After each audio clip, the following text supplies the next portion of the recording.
Ara farà 24 hores ens arribava la notícia de que el nostre company Carles seria empresonat per manifestar-se per la llibertat d'expressió.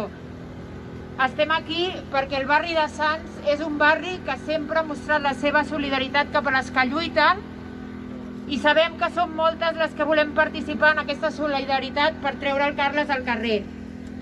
A continuació, la Eva d'Alerta Solidària ens explicarà quina és la situació a nivell legal.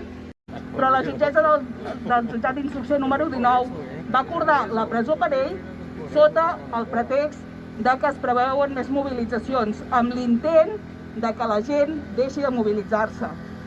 Avui, de nou, el barri de Sants demostra que aquesta forma de procedir tant de la justícia com dels cossos policials no tenen cabuda en la nostra societat.